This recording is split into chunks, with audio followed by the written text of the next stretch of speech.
سلام دوستان، امروز اومدم خیلی مختصر و مفید در مورد کلیات بدنسازی واسه کسایی که تازه میخوان استارت بدنسازی رو بزنن بازگو کنن. بدنسازی 4 تا رکن اصلی داره. 1. مکعب مثلث. ضلع اول تغذیه، ضلع دوم تمرین، ضلع سوم استراحت و ریکاوری، ضلع چهارم مکمل.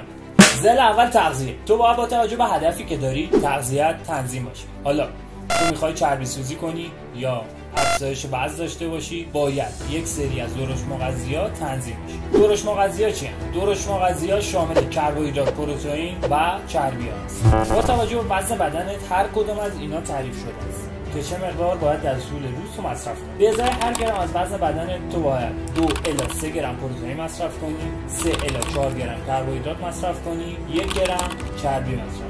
چربی که دارم بهت میگم باید چربی مفید باشه، مثل امگا 3، روغن زیتون، روغن نارگیل و امثاله، که بدن تو چربی دریافت کنه و چربیایی که داخل بدنت هست دفع شه. ضلع دومی که میخوایم در مورد صحبت کنیم تمرین. شما با توجه به تیپ بدنی که داری، اکتومورف، مزومورف، اندو، باید تمرینات تنظیم بشه. حالا تو سبک تمرینایی که میخوای انجام بدی با توجه به بدنت از سیستم تمرینای متفاوت میتونی استفاده کنی. FSC7، هرمی، گراپست، سوپرست و غیره.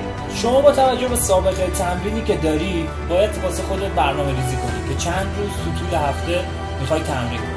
واسه کسایی که تازه شروع کردن تمرینو به نظر من 3 الی 4 روز تو هفته خیلی مناسبه و واسه کسایی که حرفه‌ای‌تر دارن پیش میرن تا 5 روز. یه سری استثنا هم که هستش واسه کسایی که مسابقه‌ای کار میکنن، میشه اینا مثلا تا 2 پارت در روز هم تمرین. ضلع سوم بحث ریکاوری و استراحت. تو بعد اینکه یه تمرین شدید انجام میدی عضلات شکافته میشه و نیاز با استراحت و ریکاوری و غذایی که مصرف میکنی اون عضله خودش رو ترمیم کنه. حالا چه کار کنیم که بدن ما بهتر ریکاوری بشه؟ واسه کسی که داره ورزش بدنسازی انجام میده به نظر من حداقل باید 8 الی 10 ساعت استراحت داشته باشه تو طول روز. واسه کسی که میخواد بدنش بهتر ریکاوری بشه باید غذاش رو اصول باشه، خوابش رو اصول باشه، مصرف آبش اوکی باشه. 3 تا نکته بهت میگم که بدنت خیلی زودتر ریکاوری بشه. نکته اول، اگر میتونی ماساژ بگیری باعث میشه که بدنت خیلی زودتر ریکاوری بشه. دومی، میتونی بری استخر، باعث ریکاوری خیلی زودتر میشه. نکته سوم، اگر اولی و دومی رو نمیتونی انجام بدی و هزینه‌هاش بالاست واسه، قطعا میتونی با دوش آب سرد این مراحل انجام بدی. چرا؟ میدونی چرا؟ چون وقتی تو دوش آب سرد میگیری گردش خون داخل عضله، داخل مایچه جمع میشه و این باعث میشه که تو ریکاوری خیلی سریعتری داشته باشی. درسته یا نه؟ ضلع آخر مکمل. اگر ضلع اولت که تغذیه، ضلع دومت بحث تمرین، ضلع سومت بحث ریکاوری اوکی نیست، مکمل مصرف نه. مکمل مصرف کردن تو چون اون نتیجه 100% رو بهت نمیده و صرفا داری پولتو بیرون میریزی. تو کلیات مکمل بخوام بهتون بگم، یه تعداد مکمل ضروری واسهتون حساب میکنم، یه تعداد مکمل غیر ضروری.